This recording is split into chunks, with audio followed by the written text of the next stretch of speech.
Kei te kōruru o te pare korahiri e. Tēnei au te uru ki tō atea.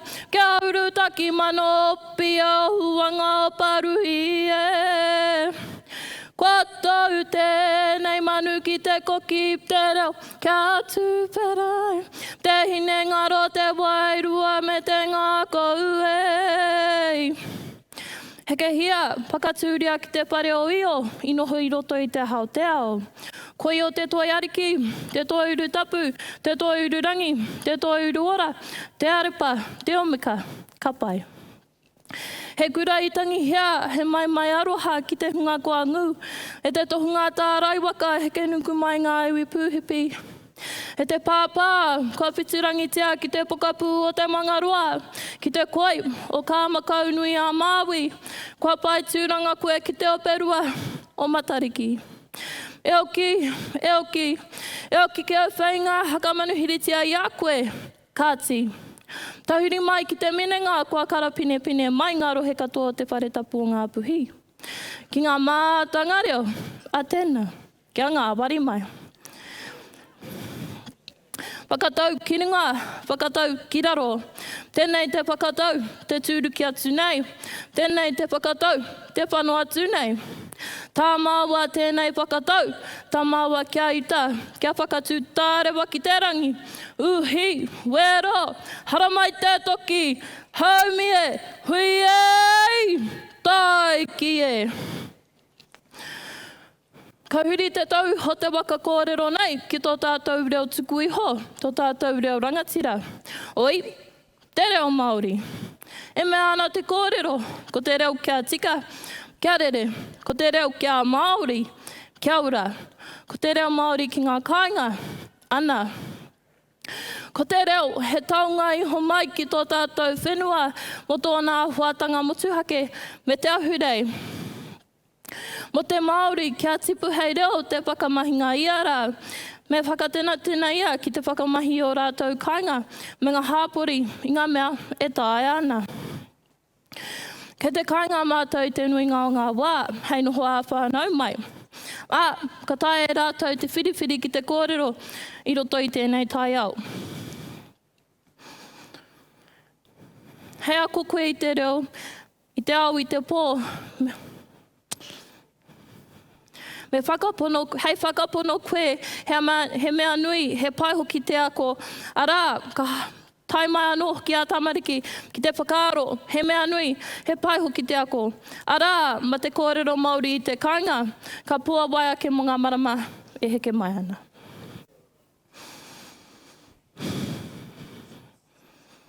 I nei, ka tahuringa whakaaro ki te oroko hangatanga o ngā mahi a te rehia. Kei roto e nei mahi e tae nei te whakapakari, te ata tēnā I te reo, ki te kāinga. Anei a hau e whakamarama atu kia koutou, ko ngā paupau o taku wā Māori. Ko tēnei mea te kapahaka, tētahi kawenga nui, kia hei te rangatahi ki te whakahua, ki te whakaatu, ki te tūmotu ake mo tōnā kia hurea. E tū I te tua tāne rore, e haka I te haka tāne rore, kaua I te tū I te haka te karetau, huri ana te titiro.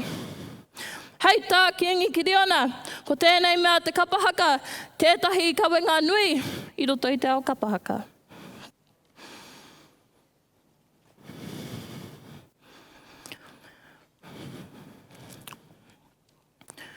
Engari e tātou mā, ko tō tātou Māori, he nui no atu I te whakangāhau tāngata. He honu no atu ki te hariru, te hongi, te mihi, tai atu, kakaihangi.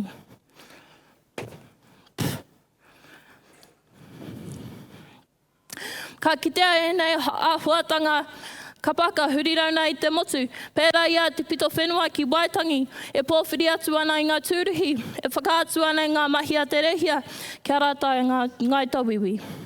Ma tēnā, e hau atu ai rātou ki taua matapihi, I kōrero te akera, ka puare mai o rātou kanuhi, ki te ao Māori.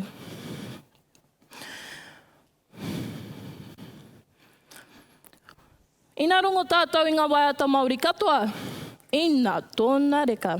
Ko toro mai, i taku tūranga, ka noho mai ka harau, me he manu rere, tamariki mā, pē ki whāra to tai aha he mura mura. Ko tātā ku tupuna matua ki au, kawaia ko wāta ki te kore koe e mātou ki ona tikanga, ma te mātou ki ngā kōrero i muri tō wāta. Ka tāwha ke tō kawe, e hara i te waiata hāmama kaunoa. Nā, ko te kupu te timatanga, ko te kupu te whakamutunga, ko ngā ringa, he mea hanganua. Nā, ka tahuri te tuapapa mai ngā waiata Māori katoa. Hea hara, ko te ao Māori. It is my Māori language.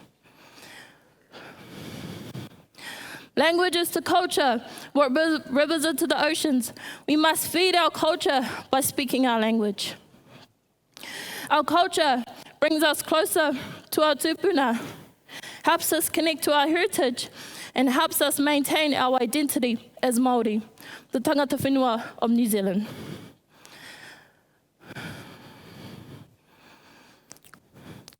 Like a river, our language has been forced to change, move, and meander around immovable objects and has fought against all odds. It has cut through barriers, overcome hurdles, and fought. And now we see it flourishing and being spoken in all corners of our world. It is up to us, the protectors, the gatekeepers of this taonga, to ensure that it continues to grow for the future generations to come. To make it the common tongue, to use it at every occasion, not reserved for special occasions. Our language is not like the fragile china which needs to be kept in the cupboards for safekeeping. Instead, it needs to be laid out and used at every occasion, every day, by everyone. Home, our safe place, where values are taught, traditions established, and cultural identity formed. Like the streams that form rivers, we must start small. With patience and perseverance, we will be able to share stories of our day around the dinner table with our friends and family and te reo Māori.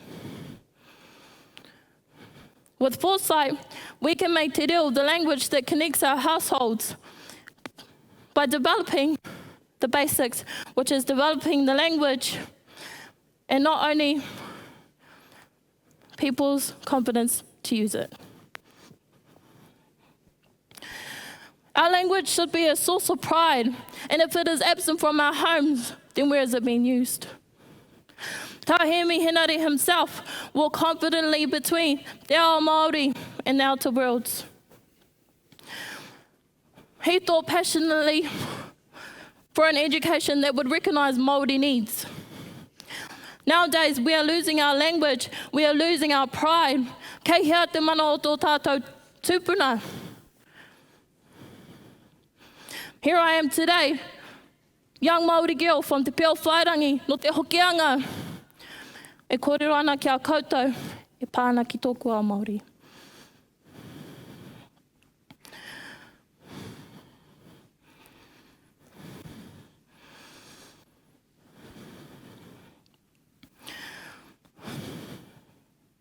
Te reo Māori is the first language that our babies learn in kohanga reo. This is the trickling start of the puna that flows up to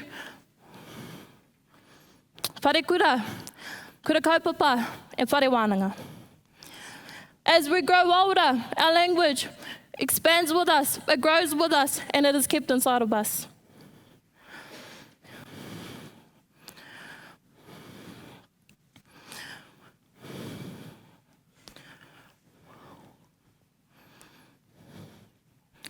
Te reo Māori has always been a part of my life and my tupuna and my matua. Here I am, leading the footsteps and carrying on the legacy that my tupuna left me.